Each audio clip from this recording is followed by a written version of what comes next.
I was chastised because we didn't have questions, and it was absolutely wrong of me. They were totally right to chastise me. And so what we'll do is we'll have our three panelists here talk, and then there will be questions. And I will hope there'll be questions that disagree with things that you hear. We need people to incite people to have a good time. Anyway, freedom and dignity in the Middle East. The first speaker, Khaled Abu Toameh, a remarkable human being, writes for the Jerusalem Post, writes for Hudson, New York, which is the lady sitting also by herself over here, Nina Rosenwald, who is a fantastic human being.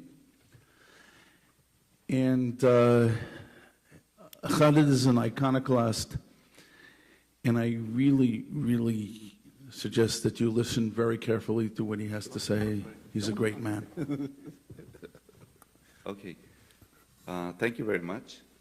You know, I'm one of those who have been arguing for many years that things have been going in the wrong direction in that part of the world, in the Middle East, ever since the peace process started, or if you want, ever since the signing of the Oslo Accords. And we've even reached a point where many Jews and many Arabs there would tell you, we miss the good old days before peace.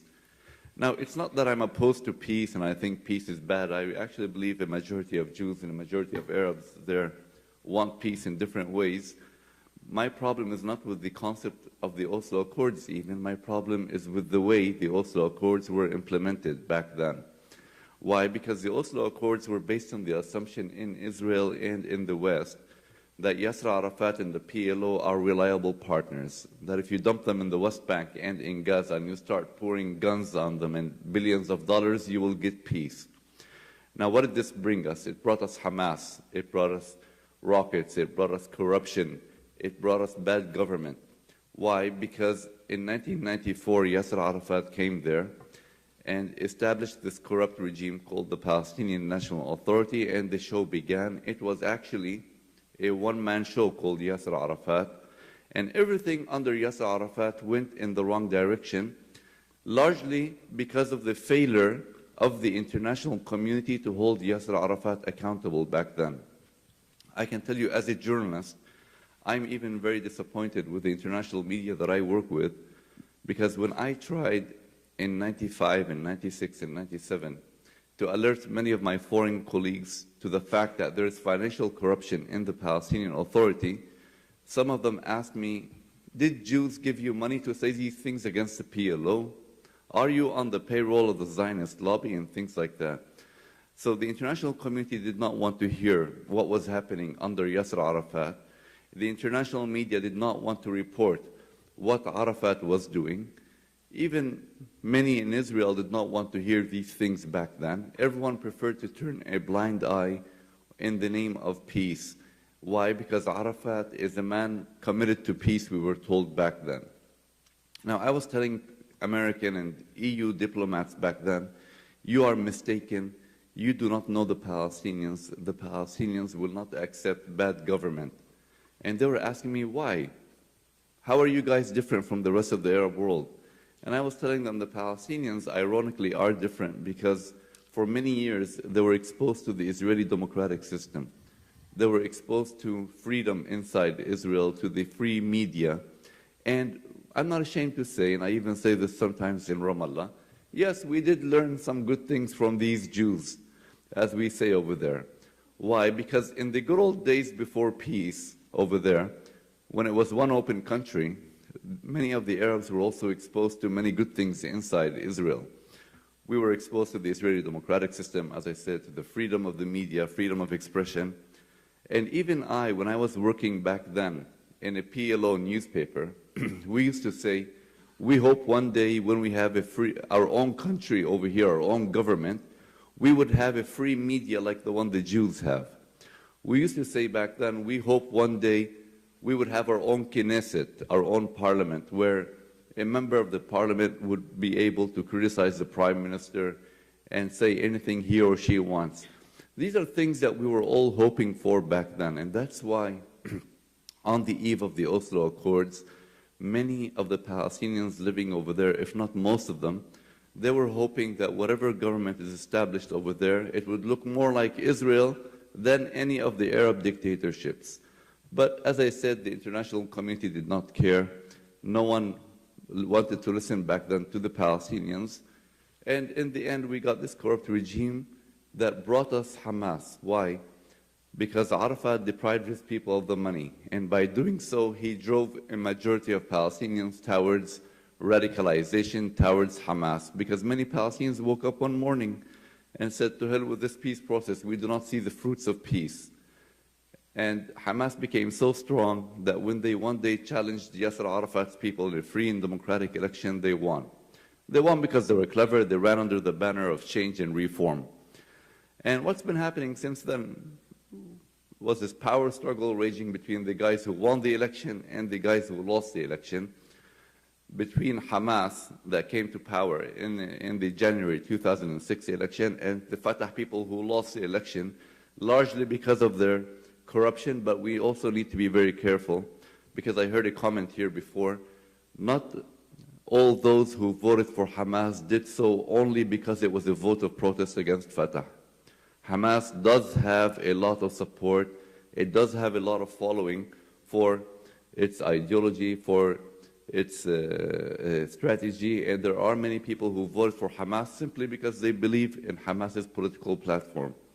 So it's incorrect or inaccurate to say that Hamas won the election only because of Fatah's corruption.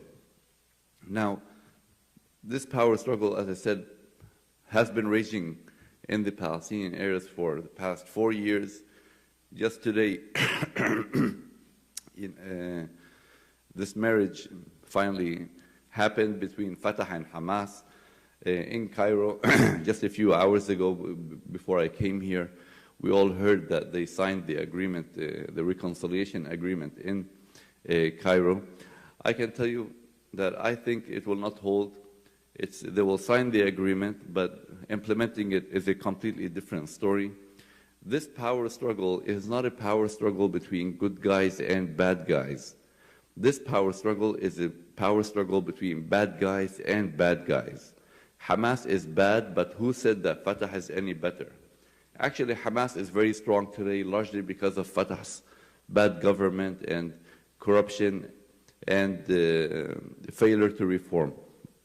Now, if anyone stands to win from this marriage, it's Hamas. This marriage or this unity agreement should worry all of us. Why? Because it's seen by many Palestinians as a victory, a moral victory for Hamas. Hamas is finally being given recognition, legitimacy, and is brought into a unity government without having to make any serious concessions. Until last week, the PLO's main demand was that Hamas relinquish control over the Gaza Strip, because Hamas seized the Gaza Strip in a coup, in a violent coup in 2007. Now, this agreement allows Hamas to retain control over Gaza. This agreement allows Hamas to maintain its security forces and its militias in the Gaza Strip.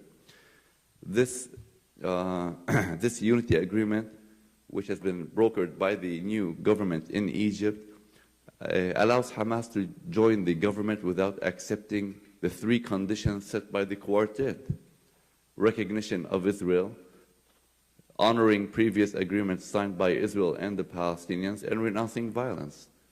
So in many ways, Hamas is being rewarded.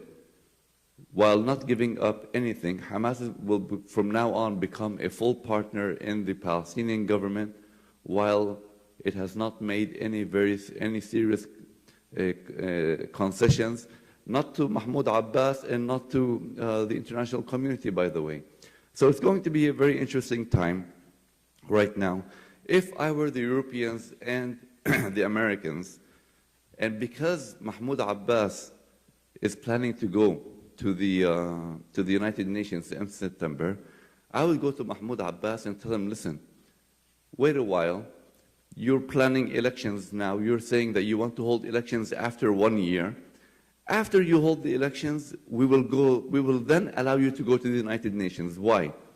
Because if he goes now to the United Nations, and the United Nations recognizes the Palestinian state on the 1967 border, a few months later, we will have an election in the Palestinian areas, and I'm ready to put my reputation on the line and tell you that Hamas would win. So it should be the other way around. The demand for recognition from the United Nations should come only after the election and not before it.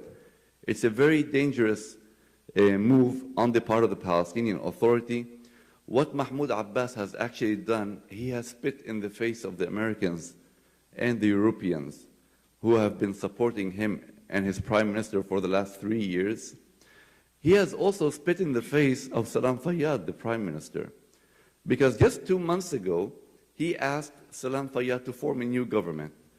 And as Salam Fayyad is working on the establishment of a new government, Mahmoud Abbas goes and strikes a deal with Hamas behind his back. So these are all points that we need to be very open to and to watch out what's really going to happen over there. I said before that this agreement should worry all of us. It's not something between good guys and bad guys. It's seen as Fatah moving closer to Hamas and not Hamas moving closer to Fatah. It's seen as an admission of the failure of the peace process, and it's also seen in the context of the Palestinian Authority's efforts to isolate, delegitimize Israel in the international arena. What the Palestinian Authority has actually done, it has declared a diplomatic intifada against Israel. And this intifada is aimed at isolating Israel in the international community so that by September, the Palestinians would have enough support in the international community for statehood. Now this, bringing Hamas into the government should be seen in that context, that Mahmoud Abbas is trying to also put pressure on the international community that if you don't give me what I want, I will go to Hamas. That's his strategy right now.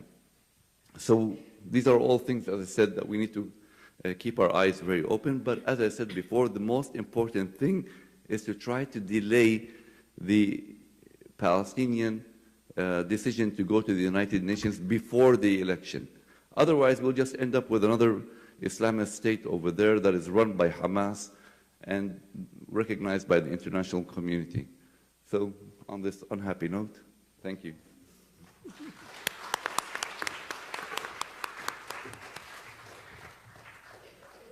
Okay, our next speaker is Nuni Darwish, who has a very interesting past that she was brought up basically in Gaza Strip. Her father was a Egyptian general, if I'm correct.